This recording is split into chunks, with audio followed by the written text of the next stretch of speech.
नमस्कार, मैं Mohan Dubey. VSRS news के स्पेशल प्रोग्राम नवरात्रि उत्सव में आप सभी का स्वागत है। शारदीय नवरात्रि उत्सव का आज चौथा दिन है, यानी कि मां कुष्मांडा देवी का आज दिन है।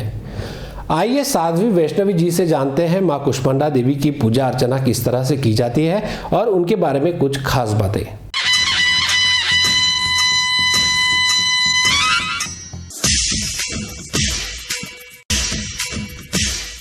अयि जगदम्ब मदम्ब कदम्ब वनप्रियवासिनि हासरते शिखिर शिरोमणि तुंग हिमालय मध्य निजालय मध्यगते मधु मधुरे मधुकैट भगंजिनि कैट भभंजिनि रासरते जय जय जय महिषासुरमर्दिनि रम्य कपर्दिनि शैलसुते जय जय जय महिषासुरमर्दिनि रम्य कपर्दिनि शैलसुते रम्य कपर्दिनि शैलसुते।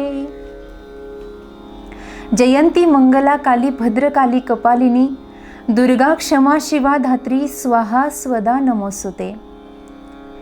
प्रिय सज्जनों और देवियों, शारदीय नवरात्र महोत्सव का आज चतुर्थ दिन है और इस चतुर्थ दिन पर मां दुर्गा का रूप आज कुष्मांडा रूप से सजा हुआ है। मां ने कुष्मांडा का रूप धारण किया है। आज साधकों का ध्यान अनाहत चक्र में हृदय के बीच पाया गया है। मां कुष्मांडा सभी भक्तों पर कृपा करती आ रही है और करती रहेगी। मां का वाहन सिंह है और मां सभी भक्तों पर अपनी कृपा बरसाती है। आज का चतुर्थ दिन है और हम शक्ति की चर्चा कर रहे हैं। प्रियजनों, जो 5 शक्तियां मानवता सिद्ध करने के लिए बताई गई हैं, उसमें से हम कल वैचार शक्ति पर विचार किए और आज समृद्धि शक्ति पर थोड़ा सा मंथन करेंगे। मनुष्य जीवन में समृद्धता होनी चाहिए और जो समृद्धि से परिपूर्ण हो, समझो उस पर भगवान की कृपा बरसती है। कई लोग इस मृत्युलोक में ऐसे पाए गए हैं कि उनके पास धन तो है, लेकिन उनकी बुद्धि में ऐसे विचार नहीं आते कि हम ये धन अच्छी जगह पर दान करें। कुछ लोग ऐसे हैं कि जिनके पास संतति है पर संपत्ति नहीं है। कुछ लोग ऐसे हैं कि जिनके पास बहुत संपत्ति है लेकिन संतति नहीं है। और कुछ लोग ऐसे भी पाए गए हैं कि जिनके पास संपत्ति भी है, संतति भी है, लेकिन मन को सुख शांति ही नहीं है। देखिए, जब संतति से परिपूर्ण ये परिवार रहता है और संपत्ति भी है, लेकिन मन को सुख शांति पाने के लिए उसको भगवान की कृपा की आवश्यकता होती है। हमारे घर में आसुरी संपत्ति है कि दैवी संपत्ति है, इसका अभ्यास हम घर बैठे कर सकते हैं। अगर मानो हमारे घर की संतति अच्छे कर्म कर रही है, उनकी बुद्धि में अच्छी विचार शैली है, वो साधुओं का पूजन करते हैं, गौ माता का पूजन करते हैं, गौ ब्राह्मणों को दान दीक्षा देते हैं, दान धर्म करते हैं, तो समझो कि हमारे घर आसुरी संपत्ति नहीं है, दैवी संपत्ति है। और ये संपत्ति हमें समृद्ध बनाती है।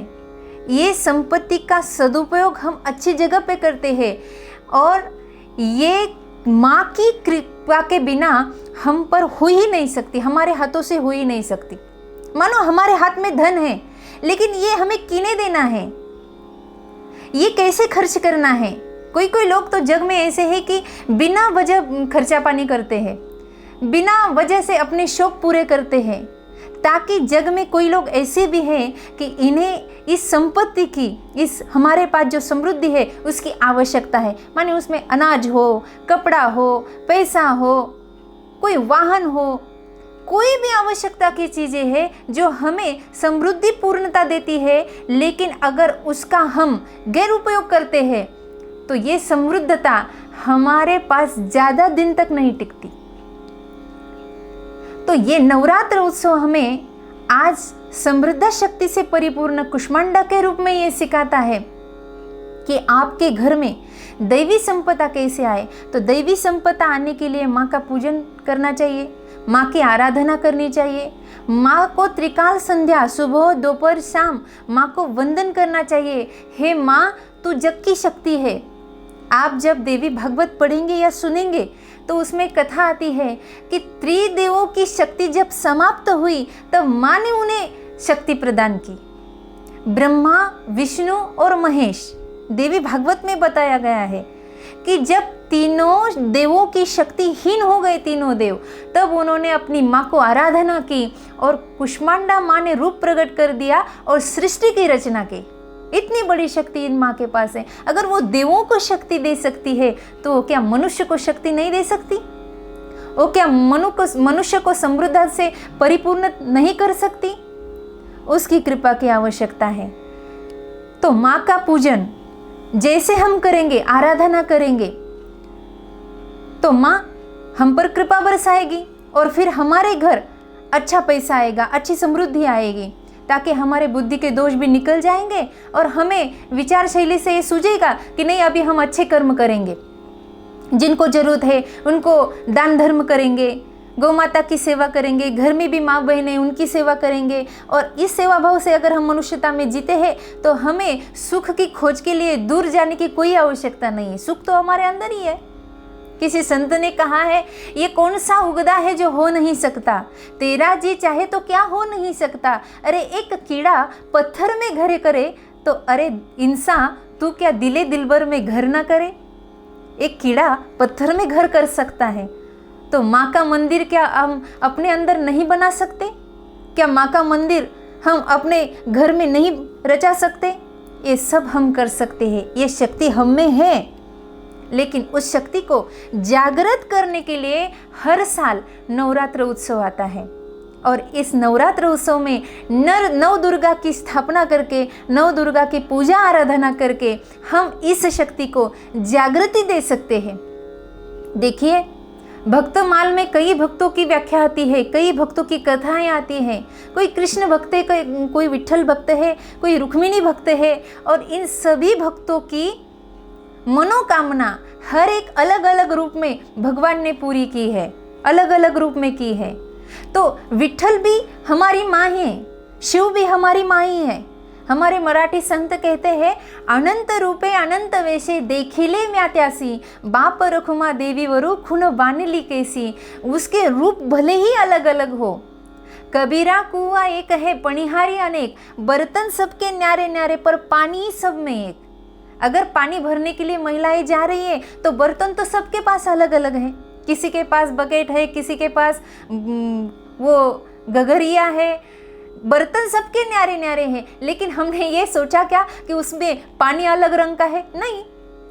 क्या कभी आपने ऐसा देखा कि हमारी सखी के घड़े में पानी काला है और हमारे घड़े में नीला है? ऐसे तो नहीं है। बर्तन भले ही न्यारे न्यारे हो, पानी तो एक ही है ना। वैसे रूप अलग अलग हो लेकिन भगवान तो एक है ना। तो माँ ही सदा सर्वदा सभी के रूप में शक्ति के रूप से व्यापकता माँ की फैली हुई है और माँ की कृपा है। तो इसी शक्ति को जागृत करने के लिए हमें पूजा आराधना करनी है। माँ कुष्मांडा को हम विनम्रता से अभिवादन करें। माँ, आज के युग में, आज के इस नवरात्रि में विशेषता से तुम्हारी कृपा की आवश्यकता है। माँ, जैसे तुमने महिषासुर का मर्दन किया वैसे कोरोना रूपी महिषासुर अभी आया है। माँ, जैसे आपने त्रिदेवों की शक्तिहीनता समझकर आपने सृष्टि का निर्माण किया, वैसे माँ कुष्मांडा हम आपसे प्रार्थना करते हैं कि आप विशेषता से प्रकट होकर इस कोविड रूपी महिषासुर का मर्दन कीजिए और हमें नव जीवन प्रदान कीजिए। प्रेम पूर्वक माँ के चरणों में नमस्कार करते हैं। हरिओम।